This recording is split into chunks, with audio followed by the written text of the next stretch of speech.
ನಮಸ್ಕಾರ ವೀಕ್ಷಕರೇ, ಆಧಾರ್ ಕಾರ್ಡ್ ಕಿರಿಕಿರಿ ಇನ್ಮುಂದೆ ಇರಲ್ಲ. ಮಹಿಳೆಯರ ಉಚಿತ ಬಸ್ ಪ್ರಯಾಣಕ್ಕೆ ಬರಲಿದೆ ಸ್ಮಾರ್ಟ್ ಕಾರ್ಡ್. ರಾಜ್ಯ ಸರ್ಕಾರದ ಮಹತ್ವಾಕಾಂಕ್ಷಿ ಹಾಗೂ ಜನಪ್ರಿಯ ಶಕ್ತಿ ಯೋಜನೆಯಡಿ ಸರ್ಕಾರಿ ಬಸ್ಗಳಲ್ಲಿ ಉಚಿತವಾಗಿ ಪ್ರಯಾಣಿಸುತ್ತಿರುವ ರಾಜ್ಯದ ಮಹಿಳೆಯರಿಗೆ ಸಾರಿಗೆ ಇಲಾಖೆ ಮತ್ತೊಂದು ಸಿಹಿ ಸುದ್ದಿ ನೀಡಿದೆ.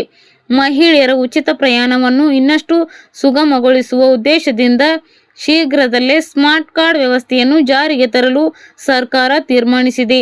ಆಧಾರ್ ಕಾರ್ಡ್ ಕಿರಿಕಿರಿಗೆ ಮುಕ್ತಿ. ಪ್ರಸ್ತುತ ಶಕ್ತಿ ಯೋಜನೆಯಡಿ ಪ್ರಯಾಣಿಸುವಾಗ ಮಹಿಳೆಯರು ಉಚಿತ ಟಿಕೆಟ್ ಪಡೆಯಲು ತಮ್ಮ ಆಧಾರ್ ಕಾರ್ಡ್ ಅಥವಾ ಇತರ ಅಧಿಕೃತ ಗುರುತಿನ ಚೀಟಿಯನ್ನು ಕಂಡಕ್ಟರ್ಗೆ ತೋರಿಸುವುದು ಕಡ್ಡಾಯವಾಗಿದೆ.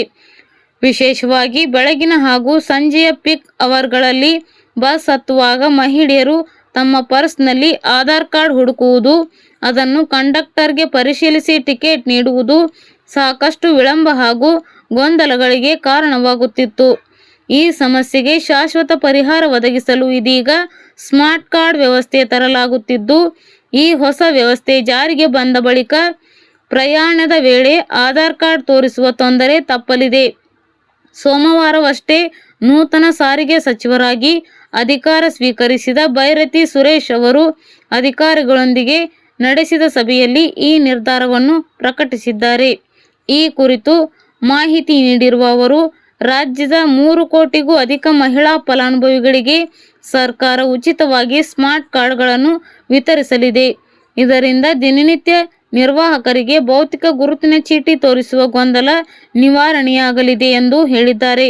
ಪುರುಷರಿಗೂ ಮೆಟ್ರೋ ಮಾದರಿ ಕಾರ್ಡ್. ಕೇವಲ ಮಹಿಳೆಯರಿಗೆ ಮಾತ್ರವಲ್ಲದೆ ಪುರುಷರಿಗೂ ಅನುಕೂಲವಾಗುವಂತೆ ಮೆಟ್ರೋ ಕಾರ್ಡ್ ಮಾದರಿಯಲ್ಲಿ ಬಸ್ ಸ್ಮಾರ್ಟ್ ಕಾರ್ಡ್ ನೀಡಲು ಇಲಾಖೆ ಯೋಜನೆ ರೂಪಿಸಿದೆ.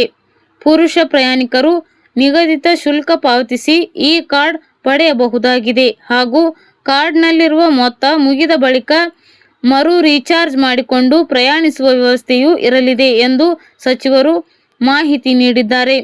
ರಾಜ್ಯಾದ್ಯಂತ ಬರೋಬ್ಬರಿ 3 ಕೋಟಿಗೂ ಹೆಚ್ಚು ಸ್ಮಾರ್ಟ್ ಕಾರ್ಡ್ಗಳನ್ನು ಮುದ್ರಿಸಿ ವಿತರಿಸಬೇಕಿರುವ ಹಿನ್ನೆಲೆಯಲ್ಲಿ ಸರ್ಕಾರ ಟೆಂಡರ್ ಆಹ್ವಾನಿಸಲು ಸಕಲ ಸಿದ್ಧತೆ ನಡೆಸಿದೆ.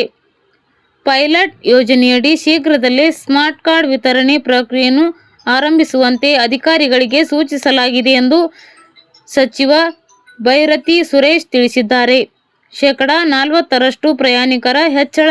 ಸಚಿವರು ಕೆಎಸ್ಆರ್ಟಿಸಿ ಮುಖ್ಯ ಕಚೇರಿಗೆ ಭೇಟಿ ನೀಡಿ ಕೆಎಸ್ಆರ್ಟಿಸಿ, ಬಿಎಂಟಿಸಿ, ಎನ್ಡಬ್ಲ್ಯೂಕೆಆರ್ಟಿಸಿ ಹಾಗೂ ಕೆಕೆಆರ್ಟಿಸಿ ಸಂಸ್ಥೆಗಳ ಹಿರಿಯ ಅಧಿಕಾರಿಗಳೊಂದಿಗೆ ಸಭೆ ನಡೆಸಿ ಇಲಾಖೆಯ ಕಾರ್ಯವೈಖರಿ ಪರಿಶೀಲಿಸಿದರು. ಸಭೆಯ ಬಳಿಕ ಮಾತನಾಡಿದ ಅವರು, ರಾಜ್ಯ ಕಾಂಗ್ರೆಸ್ ಸರ್ಕಾರದ 5 ಗ್ಯಾರಂಟಿ ಯೋಜನೆಗಳು ಜನಜೀವನವನ್ನು ಉತ್ತಮಗೊಳಿಸಿವೆ. ಶಕ್ತಿ ಯೋಜನೆಯಿಂದ ಕೋಟ್ಯಾಂತರ ಮಹಿಳೆಯರು ಪ್ರಯೋಜನ ಪಡೆಯುತ್ತಿದ್ದು, ಯೋಜನೆ ಜಾರಿಯಾದ ಬಳಿಕ ಪ್ರಯಾಣಿಕರ ಸಂಖ್ಯೆ ಸುಮಾರು 40% ಹೆಚ್ಚಾಗಿದೆ ಎಂದು ತಿಳಿಸಿದರು.